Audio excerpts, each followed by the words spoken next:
এই খাবারটা খেয়ে নিও। স্যার ধন্যবাদ। এই কণ্ঠটা তো আমার খুব পরিচিত মনে হলো। এই কণ্ঠটা তো আমার স্ত্রী বৃষ্টির কণ্ঠ। কিন্তু আমার স্ত্রী বৃষ্টি এখানে শুয়ে থাকবে কেন? আমি তো কিছু বুঝলাম না। ভাই তুই দাঁড়ালি কেন? না, না ভাইয়া এমনিতে। কিন্তু ভাইয়া এই পাগলিটি যেন কি বললো ধন্যবাদ। আর খাবার দিছস না, যেন তো বলবেই। কিন্তু ধন্যবাদ দিল সেটা তো বুঝলাম। কিন্তু কণ্ঠটা তো আমার খুব পরিচিত মনে হলো। এই কণ্ঠটা আমার কাছে মনে হলো যে এটা আমার বৃষ্টির কণ্ঠ। আরে বৃষ্টি পাবি কই? বৃষ্টি তোর 3-4 বছর আগে চলে গেছে আরেকবার হাত ধরে। সেটা এই এলাকায় পাবি না। তোর তুমি মনের ভুল। তুমি বলতেছো যে বৃষ্টি অন্য একটা ছেলের হাত ধরে বাসা থেকে পালিয়ে চলে গেছে। কিন্তু বৃষ্টি যদি অন্য একটা ছেলের হাত ধরে পালিয়ে যায় তাহলে সে রাস্তায় কেন বসে থাকবে? আমি তো 100% এটা বৃষ্টির কণ্ঠ। কিন্তু বৃষ্টি রাস্তায় কি হবে? তুমি তো বলেছিলে যে বৃষ্টি নাকি অন্য ছেলের সাথে পালিয়ে গেছে। আর কি তো কবে চলে গেছে? চল, আর যে কাম গেছে সে কামে যাই। টাকরা পাগলি পাগলি চল। সেটা যাবো ঠিক আছে, কিন্তু আমার তো মনে হচ্ছে এটা বৃষ্টি। আমি একটু দেখতে চাই। আরে ভাই চল না আমি যাবো না, আমি একটু চল। দেখতে চাই আরে আসলে পাগলি কে। কি দেখবি? পাগলি না ওই রাস্তা শুয়ে রয়েছে, পাগলি না। দেখো ভাইয়া, তোমরা কিন্তু অনেক কথা কিন্তু আমাকে বলেছিলে। আমি যখন প্রবাসে ছিলাম তখন কিন্তু তোমরা আমাকে অনেক কথা বলেছিলে। যেমন আমার স্ত্রী নাকি বাইরের থেকে ছেলে এনে বাসায় সময় কাটায়, সে রাত্রে ছেলে এনে বাসায় সময় কাটায়, সে অন্য ছেলেদের সাথে বিভিন্ন পার্কে বিভিন্ন রেস্টুরেন্টে খেয়ে বেড়ায়। এইসব কথা কিন্তু তুমি কিন্তু আমার স্ত্রীকে নিয়ে কিন্তু অনেক কথা কিন্তু বলেছিলে। কিন্তু আজকে আমার সেই স্ত্রী আমার কাছে মনে হচ্ছে কেন রাস্তায় শুয়ে আছে। কিন্তু আজকে যদি আমার স্ত্রী যদি ওইসব ছেলেদের সাথে যদি ঘুরে বেড়াতো তাহলে তো আজকাল রাস্তা থাকার কথা ছিল না। তাহলে সে অন্য একটা সংসারে সুখে শান্তিতে সংসার করতে পারতো, সংসার করতো। কিন্তু সে রাস্তায় কেন আসবে? আমি বিষয়টা দেখবো। চল রে ভাই। আরে না ভাই, আমি দেখতে আমাদের চাই কাজ বিষয়টা। পরে আছে রে ভাই, লোক বসে আছে ভাই। চল, এ পাগলি কিছু না তোর জীবন নষ্ট করতেছিস। আরে ভাই আমি যেটা বলছি, পাগলি অনেক হাত ধরে 3-4 বার আগে চলে গেছে, সে তো সুখে সংসার করতেছে। তুই পাগলি করতেছে, ধরলে হবে? আচ্ছা আমি তোমার কথায় ধরে নিলাম যে এরা পাগলি। তাহলে যদি রাস্তায় যদি পাগলিই থাকে তার সাথে কথা বললে তো আর শরীর কাপড় নষ্ট হবে না। যদি সে আমার স্ত্রী বৃষ্টি যদি না হয় তাহলে না হইলো। আর আমার স্ত্রী বৃষ্টি যদি হয় তাহলে আসলে কি কাহিনী হয়েছিল সেদিন আমি সব কিছু জানতে চাই। আমি সব কিছু জানতে চাই আজকে আমার স্ত্রী কেন সে রাস্তায়। আমি জানতে চাই আমার স্ত্রী সেদিন কেন বাসা থেকে এভাবে চলে গিয়েছিল। যাক, ভালোই হয়েছে। আমার অনেক ক্ষুধা লাগছিল। খিদার জ্বালায় এখানে শুয়েছিলাম। আর এই স্যারটা হুট করে এসে আমাকে এই খাবারটা দিয়ে গেছে। আল্লাহ, সত্যিই তুমি রিজিকের মালিক। আমি সব কথাই বুঝতে পেরেছি, আপনার আর বলতে হবে না। আমি ওই পাগলির সাথে আমি একটু কথা বলবো। আপনি একটা কাজ করেন, আপনি এখানে বসেন। আর হ্যাঁ, আমি যদি এই অবস্থায় যাই তাহলে যদি আমার বৃষ্টি হয়, আর বৃষ্টি হলে তো আমাকে তো চিনে ফেলবে। আমি একটা কাজ করি, আমি মাস্কটা পরে নিই। ভাই তুই যাস না ভাই, আমার ওখানে কাজে অনেক দেরি হয়ে যাবে ভাই। যাস না ভাই। আমি বুঝতে পেরেছি আমাদের কাজে অনেক লেট হবে, তারপরেও না বিষয়টা আমার দেখতে হবে, আমার একটু কথা বলতে হবে। আপনি এখানে বসেন, আপনি এখানে বসেন, আমি ভাই দেখতেছি। যাস না রে ভাই, যাস না রে আপনি ভাই। এখানে বসেন। কি ব্যাপার? এটা তো বৃষ্টি, আমার সেই স্ত্রী বৃষ্টি। আমার স্ত্রী এখানে পাগলের মতো রাস্তার পাশে বসে বসে এভাবে খিদার যন্ত্রণায় কান্না করতেছে। স্যার, হ্যাঁ, আপনি কি আমাকে এই খাবারটা দিছেন? জি, খাবারটা আমি আপনাকে দিয়েছি। স্যার, আপনারা অনেক ধন্যবাদ। আমার অনেক ক্ষুধা লাগছিল। আজ 3 দিন ধরে আমি কিচ্ছু খাই নাই। খিদার জ্বালায় উঠে যে কোনো দিকে যামু ও শক্তিটা শরীরে ছিল না। আপনি হুট করে এসে কোথা থেকে আমাকে এই খাবারটা দিয়ে গেছেন। আপনাকে অনেক ধন্যবাদ স্যার। ধন্যবাদ তো ঠিক আছে, কিন্তু আমার ভাই, আমার মা, ইনারা বলেছিল যে আমার স্ত্রী অন্য একটা ছেলের হাত ধরে পালাই গেছে। যদি পালাই যাবে তাহলে সে আজকে রাস্তায় বসে থাকবে কেন পাগলের মতো? বিষয়টা তো খুব রহস্য মনে হচ্ছে। আসলে বিষয়টা আমার তার সাথে খোলামেলা কথা বলতে হবে। আচ্ছা, আপনি একটা কথা বলুন তো, আপনি এভাবে রাস্তার পাশে শুয়ে আছেন কেন? স্যার, সে অনেক কথা, এইসব কথা না বলাই ভালো। না, আসলে আমি শুনতে চাই যে আসলে আপনি কেন এই রাস্তায় এভাবে শুয়ে আছেন। আপনি আমাকে প্লিজ একটু বলুন। না না স্যার, আপনার এসব কথা শুনতে হবে না। আর আমার এসব কথা শুনে আপনি কি করবেন? না, আসলে আমি গরিব দুঃখী অসহায় মানুষদেরকে নিয়ে কাজ করি। তা আপনার দেখে আমার খুব অসহায় অসহায় মনে হলো তো, তাই আর কি আপনার এই অসহায় বা এই যে রাস্তায় শুয়ে থাকার কষ্টগুলো আসলে আমি শুনতে চাচ্ছি। আর আপনার পরিবারে কি আপনার বাবা মা বা আপনার স্বামী নাই? আসলে স্যার, আমার এই দুনিয়াতে কেউই নেই। আমি না একজনকে ভালোবেসে বিয়ে করেছিলাম, কিন্তু আমার ওই হাজব্যান্ড, সেও আমার কাছে নেই। সে আছে অনেক দূর। অনেক দূর বলতে সে কোথায় আছে? আর আপনি যেহেতু বিয়ে করছিলেন আপনার বাবা মা নাই, সেটা বুঝলাম, কিন্তু আপনি বিয়ে করার পর তো আপনার শ্বশুর শাশুড়ি তো ছিল, তাদের সাথে তো আপনি থাকতে পারতেন, কেন থাকেন নাই? স্যার, আমি তো আর ইচ্ছে করে থাকি নাই, আমি থাকতে চেয়েছিলাম।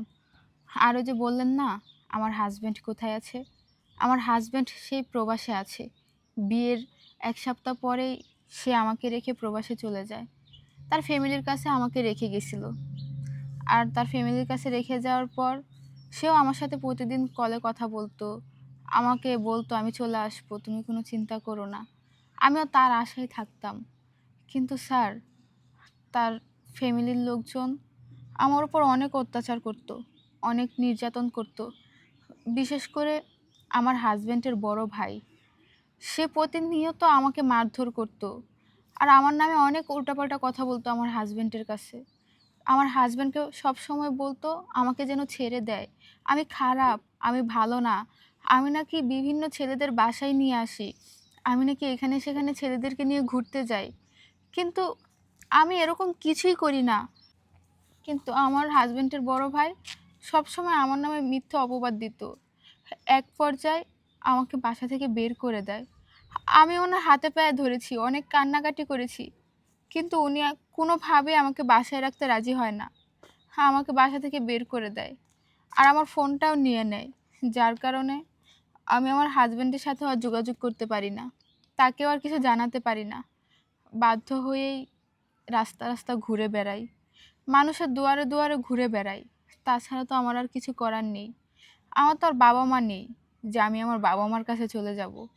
আমার এই দুনিয়াতে একমাত্র সেই ছিল যাকে আমি পাগলের মতো ভালোবাসতাম, যার জন্য আমি এত কষ্ট এত অত্যাচার সহ্য করেছি।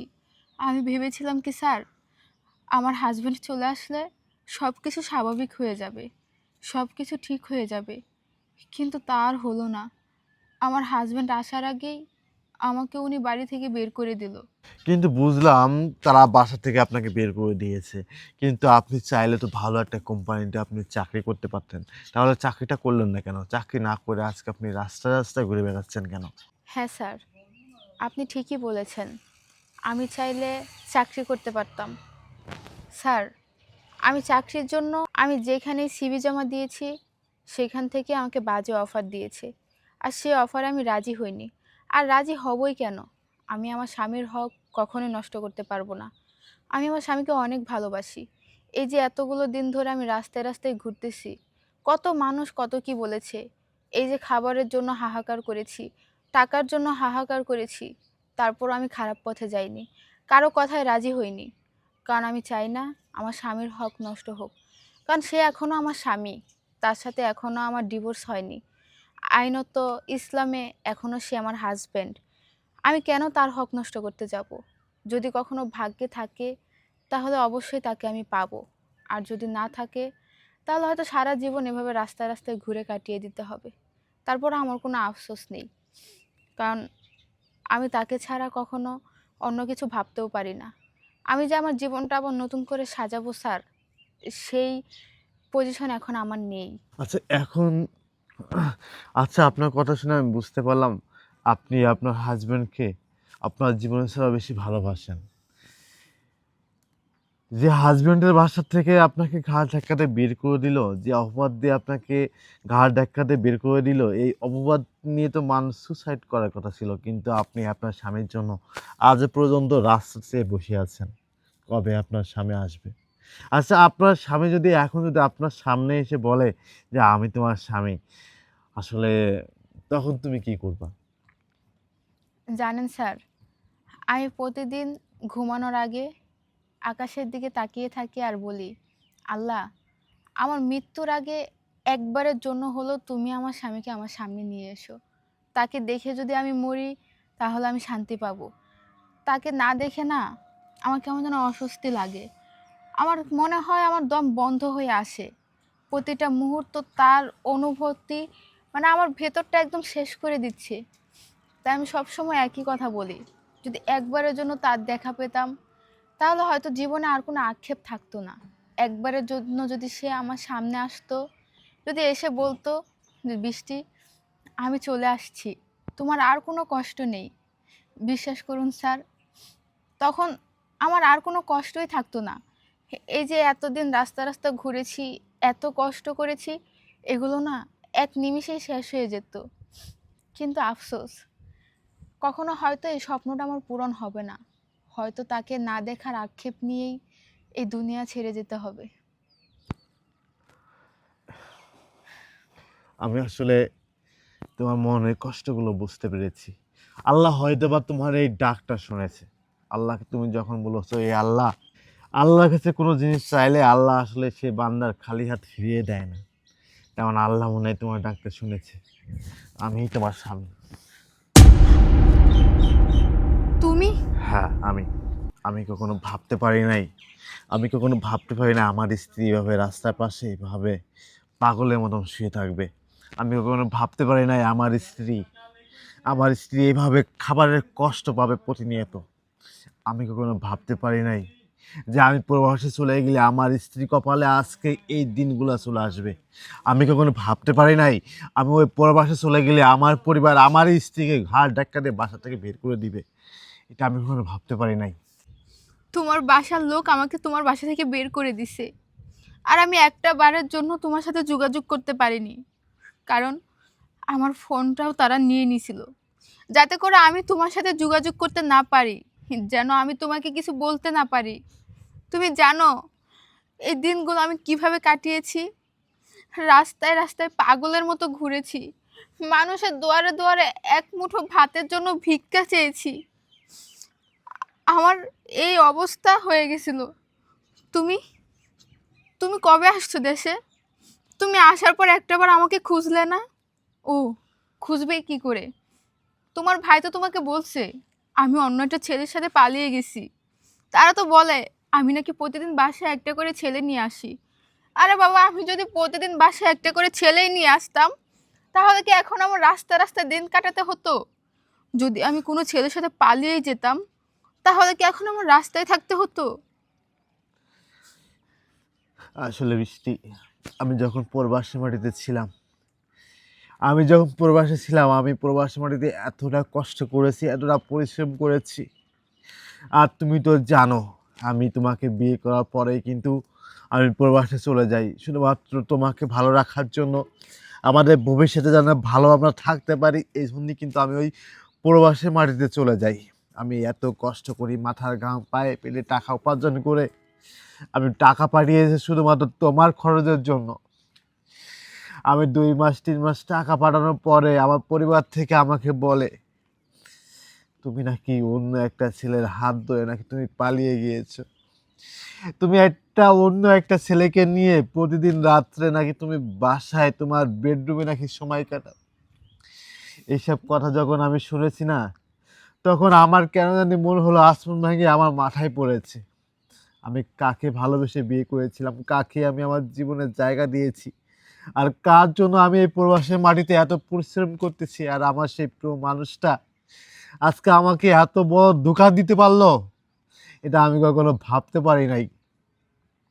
আসলে আমার ভাই আমার মা আমাকে যেভাবে বুঝিয়েছিল, আসলে আমি সেভাবে বুঝে গিয়েছিলাম যে আসলে আমার স্ত্রী এটাই মনে হয় করতে পারে। কিন্তু আমি এটা ভাবি নাই কখনো যে আমি যাকে বিয়ে করেছি সে তো আমাকে ভালোবেসে বিয়ে করেছে, সে তো আমার সাথে এত বড় ধোঁকা দিবে না, সে তো আমার সাথে এত বড় প্রতারণা করবে না।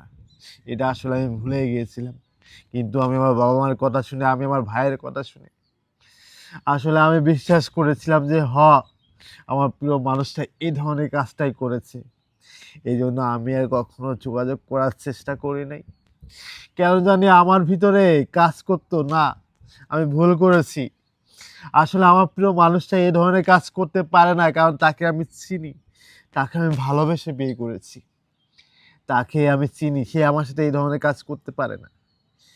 কিন্তু আজকে যখন তোমার সাথে আমার সর্বপ্রথম দেখা হলো, আজকে যখন প্রথম তোমার কর্ণটা শুনেছিলাম, তখন আমি বুঝতে পেরেছিলাম যে এ আর অন্য কেউ না, এটা আমারই প্রিয় মানুষটা, আমারই স্ত্রী বৃষ্টি এখানে শুয়ে আছে পাগলের মতো। তখন আর আমি চলে আসি আসলে কে দেখার জন্য। বৃষ্টি, তুমি আমাকে মাফ করে দাও, আমিও অন্যায় করেছি। যে আসলে আমি তোমার স্বামী হিসেবে আমার কর্তব্য ছিল বিষয়টা যাচাই বাছাই করা, কিন্তু আমি সেই যাচাই বাছাই না করে আমি আমার ভাইয়ের কথা শুনে, আমি আমার মায়ের কথা শুনে আজকে তোমার প্রতি ভুল বুঝেছি। বৃষ্টি, আমাকে মাফ করে দাও বৃষ্টি, আমি অন্যায় করেছি তোমার সাথে বৃষ্টি। বৃষ্টি, আমি কখনো আমি তুমি থামো। তুমি কেন আমার কাছে মাফ চাচ্ছ? তুমি তো কোনো অন্যায় করনি। অন্যায় করলে তোমার ফ্যামিলির লোকজন করেছে, তুমি তো কিছুই জানতে না। আমি তো আরো তোমাকে ভুল বুঝেছিলাম। দেখো, তোমার উপর আমার কোনো রাগ অভিমান কিচ্ছু নেই। আমি জানি তুমি কিছুই জানো না, তুমি কিছুই করনি। তুমি শুধু শুধু নিজেকে অপরাধী মনে করো না। আমার মা, আমার ভাই এত বড় অন্যায় করেছে, আমি এই অন্যায়ের প্রতিবাদ আমি করব। আমার স্ত্রীর প্রতি এত বড় অনৈতিক কাজ করেছে। ভাইয়া, তুমি এদিকে আসো।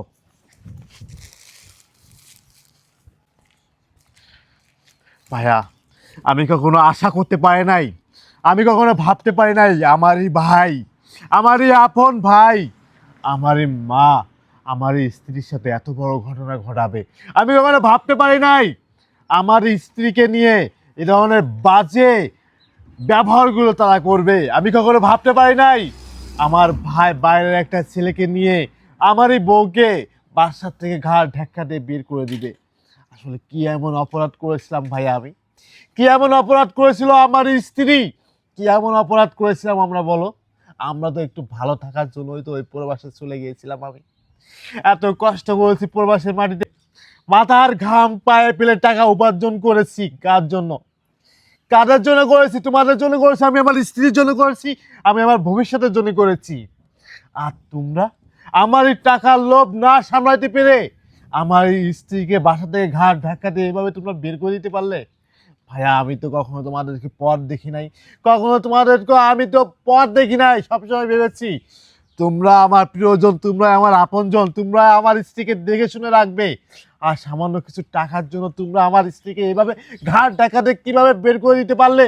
আর আমার স্ত্রী এভাবে রাস্তায় শুয়ে খাবারের অভাবে, কাপড়ের অভাবে কষ্টের দিন কাটিয়েছে, বিভিন্ন হায়নাদের শিকার হয়েছে। কেন? এই হিসাব তোমার দিতে হবে। ভাই তুই আমাকে ক্ষমা করে দে ভাই, আমি আমার লোভে পড়ে এরকম করছি ভাই। বৌমা, তুমি আমাকে ক্ষমা করে দিও। ভাই, তুমি তো আজকে খালি ক্ষমা চাচ্ছ। আমার স্ত্রী এত দিন, এই যে 3টা বছর রাস্তায় রাস্তায় জীবন কাটিয়েছে, এই যে 3টা বছর, এই 3টা বছর কত হায়নার সামনে সে পড়েছে।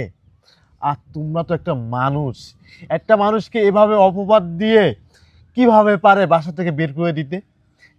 তোমরা অনেক বড় অন্যায় করেছো তার সাথে। আমি এই অন্যায় আমি প্রশ্রয় দিব না। আমি আমার মায়ের কাছে কৈফিয়ত চাবো, আমি আমার মায়ের কাছে কৈফিয়ত চাইবো যে আমার স্ত্রীকে কেন সে বাসা থেকে ঘাড় ধাক্কাতে বের করে দিয়েছে। আমি তো কখনো অপরাধ করি নাই, আমি তো কখনো তোমাদেরকে পথ দেখি নাই। যাই হোক, যে অন্যায়টা তোমরা করেছো, এই অন্যায়ের প্রতিবাদ আল্লাহ একদিন তোমাদেরকে দিবে। এই অন্যায় সাজা আল্লাহ পাক তোমাদেরকে একদিন দেবে। আমি পুরো আল্লাহর কাছে ছেড়ে দিলাম। আমি আমার স্ত্রীর কষ্টগুলো আমি এখন বুঝতে পারতেছি হারে হারে। আমার স্ত্রী কত কষ্ট করেছে এভাবে রাস্তার পাশে শুয়ে থেকে, দিন নাই, দুপুর নাই, রাত নাই, সে খাইতে পারে নাই, সে গোসল করতে পারে নাই। বৃষ্টি, আমি আমার মা এবং ভাইয়ের পক্ষ থেকে তোমার কাছে মাপ চাচ্ছি, প্লিজ। তুমি যদি তাদেরকে মাপ করে না দাও তাহলে স্বয়ং আল্লাহ তাদেরকে মাপ করবে না। তারাও আল্লাহর সামনে কোনোদিন জবাব দিয়ে বলতে পারবে না। তুমি তাদেরকে মাফ করে দাও। আমি তোমার কাছে মাফ চাচ্ছি বৃষ্টি। আমার মা আমার ভাই অপরাধ করে ফেলেছে তোমার কাছে। দেখো, তুমি আমার কাছে মাফ চেয়ে আমাকে পাপী করো না। আমার ভাইয়ের উপর মায়ের উপর কোনো রাগ নেই। মাকে তো আমি কখনো শাশুড়ি ভাবিনি, সবসময় নিজের মা ভেবেছি। তোমার ভাইকে আমি কখনোই তোমার ভাই মনে করিনি, সবসময় নিজের বড় ভাই ভেবেছি। তাদের উপর আমার কিসের রাগ থাকবে বলো? আমার কারো উপর কোনো রাগ নেই ভাইয়া, আপনার উপর আমার কোনো রাগ নেই, আমার উপরও আমার কোনো রাগ নেই। বিশ্বাস করো, তোমাদের কারো উপর আমার কোনো অভিযোগ নেই। তুমি শুধু শুধু নিজেকে ভুল ভেবো না। বোমা, আমি খুবই লজ্জিত বোমা, আমাকে তুমি ক্ষমা করে দাও। না ভাইয়া, আপনি আমার কাছে কেন ক্ষমা চাচ্ছেন? আপনি আমার অনেক বড়, আপনি আমার বড় ভাই। আপনি আমার কাছে ক্ষমা চাইলে আমি যে নিজের কাছে ছোট হয়ে যাব। আপনি আমার কাছে ক্ষমা চাইবেন না, পারলে আপনারা আমাকে ক্ষমা করে দিন। না বোমা, তুমি ওই কথা বলো না। অপরাধ করেছে আমি, আমার মা। তুমি দুঃখ মনে কোনো কষ্ট রেখো না, প্লিজ। বৃষ্টি, চলো। চলো বোমা, পাশে চলো।